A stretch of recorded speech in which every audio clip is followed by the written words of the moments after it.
എന്തൊട്ട് പരിപാടി ഞങ്ങൾ അങ്ങനെ മലപ്പുറത്തെ പിള്ളേരും കൂടി ഞങ്ങൾ നേരെ ചിറാപ്പുഞ്ചി വിടാനുള്ള പരിപാടിയാണ്. അവിടെ നിന്ന് പോയി അതിന് തന്നെ ചായ കുടിച്ചിട്ടുണ്ട് ഇറങ്ങാൻ പറഞ്ഞു. ഇപ്പം ഞാൻ വെച്ചാൽ ഭയങ്കര സ്നേഹം തിന്നാണത് ഇഷ്ടാവതാരം നേരെ നായ്ക്കൾക്ക് കൊടുക്കണം, അല്ലാണ്ട് സ്നേഹം കൊണ്ടല്ല കേട്ടോ. അങ്ങനെ പൂവ് വഴി കഴിഞ്ഞാൽ ഫുള്ള് പൊടി. അങ്ങനെ പോയിക്കൊണ്ടിരിക്കുമ്പോൾ കേരള വേണ്ടിയിട്ട് രണ്ടാൾ ഇവരാന്ന് വെച്ച് കഴിഞ്ഞാൽ കേരളത്തിൽ നിന്ന് ഓൾ ഇന്ത്യ അടിക്കണം. അങ്ങനെ പൂവ് വഴിക്കാൻ വെച്ച് കഴിഞ്ഞാൽ മേഘാലയയുടെ ഭംഗിയാണ്ട് കിട്ടി തുടങ്ങി. ഫുള്ള് അരുവികളും മലകളും എന്ത് രസമുള്ള മലകളെന്ന് പറയും. ആദ്യം ഭംഗി കാണുമ്പോൾ കുറച്ചും കൂടി കഴിഞ്ഞപ്പോൾ അങ്ങോട്ട് കോടര 5 കളിയാവും. അപ്പോൾ വേറൊരു വൈബായിട്ട് അങ്ങനെ നമ്മൾ ഏറ്റവും അവസാനം 7 സിസ്റ്റേഴ്സ് വാട്ടർഫോളിൽ എത്തിയപ്പോൾ 5 7 സിസ്റ്റർ പോയിട്ട് 2 സിസ്റ്റർമാർ പോലും ഇല്ല. ഇവിടെ ഒരു തരി വെള്ളം എന്ന് പറഞ്ഞ സാധനം ഇല്ല മക്കളെ. പെട്ടുന്നായി എന്തെന്ന് പറയാം, ആകെ ഒരുമാതിരി വൃത്തികെട്ട അവസ്ഥ. ഇത്ര ദൂരം വന്നിട്ട് ഒന്നുമില്ല. അങ്ങനെ എന്താ ചെയ്യേണ്ടതെന്ന് അറിയാണ്ട് അവിടെ നിൽക്കുമ്പോഴാണ് ബാക്കി നേരത്തെ കണ്ട മലയാളി പിള്ളേരും വന്നു. അവരോട് കുറേ നേരം സംസാരിച്ചപ്പോൾ അവർ പറഞ്ഞു മൗസാമി എന്നുള്ള കേവ് ഉണ്ട്, അതിലേക്ക് പോകാമെന്ന് പറഞ്ഞു. അങ്ങനെ അവിടെ പോയി നോക്കിയപ്പോൾ ആകെ 30 രൂപ എൻട്രി ഫീ. അങ്ങനെ നേരെ അതിൻ്റെ ഉള്ളിലേക്ക് കയറിപ്പോഴെന്ന് വെച്ചാൽ അടിപൊളി സാധനം ഉണ്ടെങ്കിൽ കയറിപ്പോൾ എന്നെ ഭയങ്കര ഇഷ്ടമായി. എന്താ വെച്ചാൽ ഞാൻ ആദ്യം ഇങ്ങനത്തെ ഒരു കേവ് കാണണേ. നമ്മുടെ നാട്ടിലുണ്ടെങ്കിൽ ഞാൻ പോയിട്ടൊന്നുമില്ല കേവിൻ്റെ ഉള്ളിലേക്കൊന്നും. അങ്ങനെ കേവിൽ കയറി കുറച്ച് നേരമൊക്കെ നടന്നു. നോക്കി കണ്ട് നടന്നില്ലേ മോന്തി മുട്ടി വീണ് കഴിഞ്ഞാൽ പല്ലൊക്കെ ഉണ്ടാവും, അതാണ് പ്രശ്നം.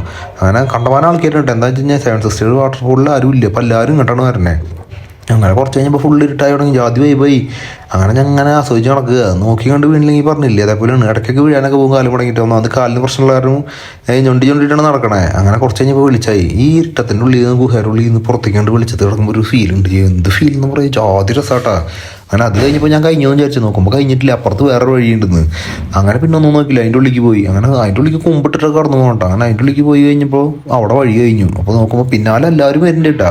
അങ്ങനെ അടിയിലൊരു ഓട്ടം. ആദ്യം പറഞ്ഞ അടി കൂടെ നുഴഞ്ഞു പോകുന്നത്. ഞാൻ പറഞ്ഞു ഞാനൊന്നുമില്ല. അപ്പോൾ മലപ്പുറത്തെ പിള്ളേർക്ക് എന്ന് പറഞ്ഞിട്ട് പറയണ്ടല്ലോ, കുറച്ച് ധൈര്യം കൂടുതലാണല്ലോ. അവർ അടിയിലില്ല മുകളിലുണ്ടെന്ന് പറഞ്ഞു മുകളിലേക്ക് കയറുന്നുണ്ട്. ഞാൻ പറഞ്ഞു കയറിയിട്ട് പോയോ, ഞാൻ അവിടെ വെയിറ്റ് ചെയ്യാന്ന് പറഞ്ഞു. അങ്ങനെ നോക്കുമ്പോൾ ഞങ്ങൾ പിന്നിലായി എല്ലാവരും നിൽക്കണം. അങ്ങനെ നോക്കുമ്പോൾ കോഴിക്കോടത്തെ പിള്ളേർ ഒരുത്തൻ പറഞ്ഞു ഞാനും വരാറുണ്ട്. രണ്ടാളും വാശിക്ക് മുകളിലേക്ക് കയറിപ്പോയി. കുറച്ച് ഇപ്പോൾ ഇവരെ കാണാനില്ല. അതുകൊണ്ട് ഇവർ പറഞ്ഞിട്ട് വായോ. ഞാൻ പറഞ്ഞു ഞാൻ ഇല്ലേ മക്കളെ, ബാക്കിയുള്ളവർ കയറണം. അപ്പോൾ ആരും കയറാനൊന്നും ഇല്ല. അങ്ങനെ കുറച്ച് നേരം കയറി കഴിഞ്ഞപ്പോൾ ഇവർ പറഞ്ഞു ഇല്ലടാ വഴി കഴിഞ്ഞു, ഇങ്ങോട്ട് പോകുന്നതെന്ന് പറഞ്ഞു. അങ്ങനെ അവിടുന്ന് നേരെ പോന്നു.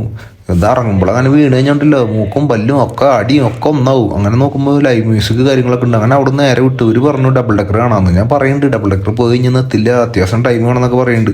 അങ്ങനെ അവിടെ എത്തി. ഇറങ്ങുമ്പോഴൊക്കെ ഭയങ്കര മോശം വഴി. അവിടെ എത്തി കഴിഞ്ഞാൽ കുറേ ആൾക്കാർ ഇങ്ങനെ സ്റ്റിക്ക് കൈ പിടിച്ചിട്ടുണ്ടാവും. ഇവരാ ഒടുക്കത്തെ ഇംഗ്ലീഷ് പിള്ളേർ. അങ്ങനെ പോകുമ്പോൾ ഞാൻ പറയുന്നുണ്ട് 4 മണിക്കാണ് എത്തണം, എന്തായാലും എത്തില്ല എന്ന് പറയുന്നുണ്ട്. ഓരോരുത്തർ വയ്യാണ്ടായി കൊണ്ടുവരണ അടിയിൽ നിന്ന് കൊണ്ടുവരുമ്പോൾ 10,000 രൂപ, വെയിറ്റ് കൂടി കഴിഞ്ഞ് 20,000 രൂപയ്ക്കാണ് ചാർജ്. ഞാൻ ഇത്ര വരെ ഇറങ്ങിയപ്പോൾ കിക്ക് വയ്യാണ്ടായി. ഞാൻ ഇല്ലയെന്ന് പറഞ്ഞു, ഞാൻ അവിടെ വെയിറ്റ് ചെയ്തു. അങ്ങനെ ഒരു 5 മണി 5:30 ആകുമ്പോഴേക്കും അല്ലാതും കൂട്ടിയിട്ട് തിരിച്ച് അതേപോലെ കയറി വന്നു. പകുതി വരെ പോകാൻ വേണ്ടിയിട്ടുള്ളത് പറഞ്ഞിട്ട് അങ്ങനെ നേരെ ഒന്ന് തിരിച്ചു. ഇത് ക്യാൻസലായി.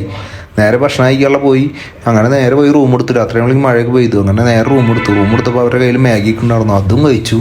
എന്നിട്ട് മിണ്ടാണ്ട് സുഖമായി കിടന്നുറങ്ങി.